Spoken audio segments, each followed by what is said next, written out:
Assalamualaikum warahmatullahi wabarakatuh. Kembali lagi dengan channel saya Mahfiroh SPDI. Dalam kesempatan ini kita akan membahas soal-soal tryout PAI kontemporer. Soal yang pertama, antonim dari ar-riqaf atau lemah lembut dan kasih sayang adalah A. At-taruf, B. Al-unf, C. Al-ghulu, D. Al-irhab, E. Tasyadud. Jawaban yang benar adalah B. Al-unf. Soal berikutnya, tindakan yang termasuk radikalisme adalah menempuh kekerasan dan menebar kecemasan untuk mewujudkan tujuan-tujuan politik. Term yang paling tepat untuk menggambarkan tindakan tersebut adalah A. At-taruf, B. Al-unf, C.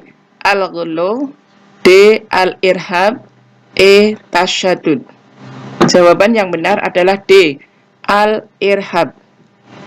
Soal berikutnya, dalam sejarah peperangan masa Rasulullah, perlawanan yang dilakukan kaum muslim bukanlah termasuk tindakan radikalisme karena A. Peperangan terjadi pada masa Rasulullah, B. Kaum muslim memberikan perlawanan setelah mendapatkan serangan musuh, C. Hanya sedikit korban dari kaum muslim, D. Peperangan terjadi di kota suci Makkah dan Madinah, E. Peperangan hanya menggunakan senjata tradisional. Jawaban yang benar adalah B. Kaum muslim memberikan perlawanan setelah mendapat serangan musuh. Soal berikutnya, peran PAI dalam membentengi siswa dari radikalisme adalah sebagai berikut kecuali A. Mengajarkan untuk tasamuh dalam menyikapi perbedaan pendapat, B. Mengajarkan prinsip hidup menjunjung tinggi nilai keadilan di tengah-tengah kehidupan bersama, C. Mengajarkan dasar-dasar keislaman berwawasan rahmatan lil alamin, D. Mengajarkan untuk mencintai dan mendekati siapapun yang berada dalam jamaahnya, tetapi siapapun yang berada di luar jamaahnya maka berhak untuk dimusuhi dan dijauhi. E. Memperkenalkan metode dakwah agama Islam yang dilaksanakan oleh Wali Songo. Jawaban yang benar adalah D. Mengajarkan untuk mencintai dan mendekati siapapun yang berada dalam jamaahnya, tetapi siapapun yang berada di luar jamaahnya maka berhak untuk dimusuhi dan dijauhi. Soal berikutnya, radikalisme bisa dibendung dengan menerapkan ajaran Islam tentang toleransi bisa diaplikasikan lewat beberapa cara kecuali A. Berpegang pada prinsip kalimatun syawa atau common platform untuk pergaulan antar umat beragama, B. Menumbuhkan pemahaman keagamaan yang eksklusif, C. Mentradisikan musyawarah dan berdiskusi, D. Jaminan terhadap terpenuhinya 5 hak dasar manusia yakni hifz al-din, hifz al-nafas, hifz al-aql, hifz al-nasl, dan hifz al-mal. E. Menumbuhkan pemahaman keagamaan yang inklusif. Jawaban yang benar adalah B. Menumbuhkan pemahaman keagamaan yang eksklusif. Soal berikutnya, jenis kelamin adalah satu hal yang menunjukkan pada pembagian sifat dua jenis kelamin manusia yang disebabkan karena faktor A. Biologis, B. Psikologis, C. Sosiologis, D. Ekologis, E. Demografis. Jawaban yang benar adalah A. Biologis. Soal berikutnya, gender adalah sifat yang melekat pada laki-laki dan perempuan yang dibentuk oleh A. Rekayasa genetika, B. Transaksi ekonomi, C. Interaksi politik, D. Interaksi sosial budaya, E. Lingkungan geografis. Jawaban yang benar adalah D. Interaksi sosial budaya. Soal berikutnya, anak perempuan memakai rok, sedang anak laki-laki memakai celana. Perbedaan ini merupakan perwujudan dari diferensiasi. A. Ras, B. Agama, C. Profesi, D. Pendidikan, E. Gender. Jawaban yang benar adalah E. Gender. Soal berikutnya, laki-laki dan perempuan mempunyai kesetaraan gender. Berikut ini merupakan hal yang benar kecuali A. Tidak ada perbedaan dalam hal hak dan wewenang dalam masyarakat sepanjang sesuai dengan aturan. B. Tidak boleh ada diskriminasi dan relasi antara laki-laki dan perempuan adalah kemitraan. C. Perempuan boleh menjadi pejabat atau pemimpin publik. D. Perempuan bisa menjadi kepala rumah tangga bila memang secara penghasilan dan kemampuan lebih tinggi dibanding suaminya. E. Pekerjaan rumah tangga menjadi tanggung jawab bersama, bukan semua dibebankan kepada perempuan. Jawaban yang benar adalah D. Perempuan bisa menjadi kepala rumah tangga bila memang secara penghasilan dan kemampuan lebih tinggi dibanding suaminya. Soal berikutnya. Islam memandang bahwa perilaku LGBT bukanlah penyakit atau genetik, tetapi merupakan tindak kejahatan. Sikap yang harus dilakukan terhadap perilaku LGBT adalah A. Mengejek dan menghina mereka karena perilaku tidak terpuji. B. Mendakwai mereka, mengajak bertobat dan kembali ke jalan yang benar. C. Mengajak masyarakat untuk memasingkan mereka. D. Membiarkan mereka karena itu masalah pribadi. E. Memberi support kepada mereka untuk tetap berperilaku LGBT karena itu merupakan hak asasi. Jawaban yang benar adalah B.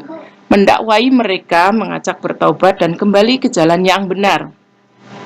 Soal berikutnya. Toleransi dalam bahasa Arab dinamakan A. Qanaah, B. Tawakal, C. Tasamuh, D. Tafakur, E. Talbis. Jawaban yang benar adalah C. Tasamuh. Soal berikutnya. Berikut ini merupakan bentuk sikap toleransi yang diperbolehkan, kecuali A. Mengucapkan bela sungkawa terhadap teman berbeda agama yang keluarganya meninggal dunia. B. Mengucapkan selamat tahun baru Masehi. C. Memberi daging kurban kepada tetangga yang berbeda agama. D. Berpartisipasi dalam rangkaian kegiatan kemanusiaan yang dilakukan oleh teman yang berbeda agama. E. Menghadiri misa Natal.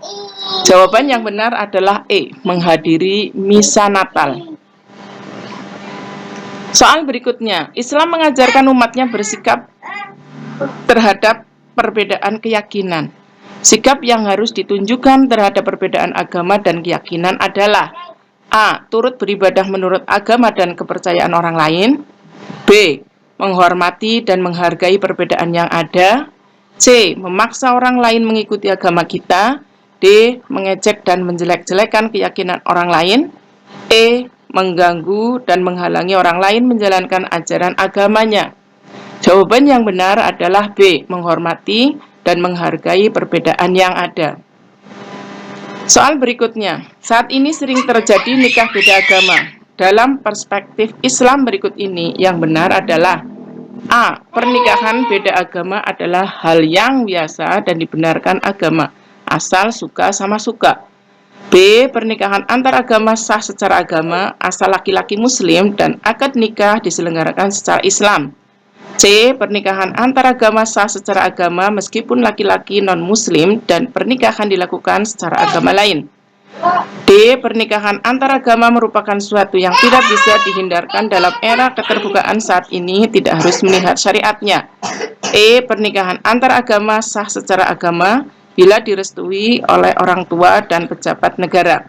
Jawaban yang benar adalah B. Pernikahan antar agama sah secara agama asal laki-lakinya muslim dan akad nikah diselenggarakan secara Islam. Soal berikutnya, Pak Ahmad seorang muslim yang taat adalah ketua RT 05 RW 17 Perumahan Binagria. Sebagai ketua RT, Pak Ahmad diundang dan memberi sambutan perayaan Natal di RT-nya. Bagaimana sikap yang diambil Pak Ahmad? A. Menghadiri acara tersebut dan memberi sambutan sebagai ketua RT. B. Tidak menghadiri acara dan mewakilkan pada sekretaris RT. C. Tidak menghadiri acara dan hanya memberi teks sambutan. D. Tidak menghadiri acara dan tidak mendisposisikan ke sekretaris. E. Tidak mengizinkan pelaksanaan kegiatan tersebut. Jawaban yang benar adalah A. Menghadiri acara tersebut dan memberi sambutan sebagai ketua RT. Soal berikutnya, yang bukan merupakan rukun jual beli adalah A. Adanya pembeli, B. Adanya penjual, C. Adanya harga barang yang dijual, D. Adanya barang yang dijual, E. Adanya syigat ijab qabul baik lafal atau mahnawi.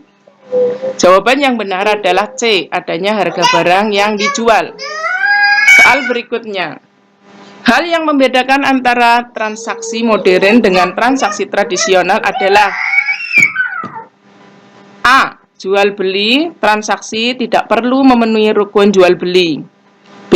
Transaksi modern lebih menguntungkan penjual. C. Transaksi tidak mengharuskan dua atau lebih orang yang bertransaksi untuk bertemu. D. Barang yang dijual dalam transaksi modern lebih bernilai tinggi. E. Transaksi modern lebih praktis. Jawaban yang benar adalah C. Transaksi tidak mengharuskan dua atau lebih orang yang bertransaksi untuk bertemu. Soal berikutnya, mayoritas mazhab Syafi'i menyarankan agar barang yang akan dijual belikan harus terlihat terlebih dahulu secara kasat mata.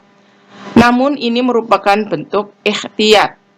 Yang dimaksud ikhtiyat dalam jual beli ini adalah A. Barang yang dijual dilihat langsung oleh pembeli. B. Barang yang dijual mempunyai kualitas yang dijanjikan. C. Barang yang dijual sesuai harga normal beredar di pasaran. D. Barang yang dijual adalah barang yang halal. E. Kehati-hatian agar tidak terjadi penipuan. Jawaban yang benar adalah E. Kehati-hatian agar tidak terjadi penipuan. Soal berikutnya, argumen yang menyatakan bahwa nikah online tetap sah adalah sebagai berikut. A. Kedua saksi tidak dapat melihat dua orang yang melakukan ijab dan qabul. B. Kekuatan jaringan internet yang sudah semakin membaik. C. Ijab qabul dalam satu majelis bisa dimaknai sebagai ijab qabul dalam satu waktu atau kesinambungan waktu. E. Efektivitas waktu dan biaya dalam pelaksanaan pernikahan. E. Umat Islam harus mengikuti perkembangan teknologi.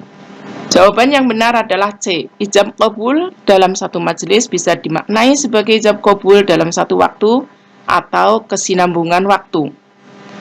Soal berikutnya, argumen yang mendukung bolehnya cloning pada manusia adalah A. Cloning merupakan suatu usaha untuk duplikat manusia melalui proses yang aseksual. B. Cloning merupakan suatu usaha untuk duplikat manusia yang hasilnya secara genetik sama persis atau identik. C. Cloning tidak melawan takdir Allah. D. Manusia tidak akan menguasai ilmu tanpa seizin Allah. E. Cloning lebih banyak manfaatnya daripada madaratnya. Jawaban yang benar adalah D. Manusia tidak akan menguasai ilmu tanpa seizin Allah. Sekian, terima kasih. Assalamualaikum warahmatullahi wabarakatuh.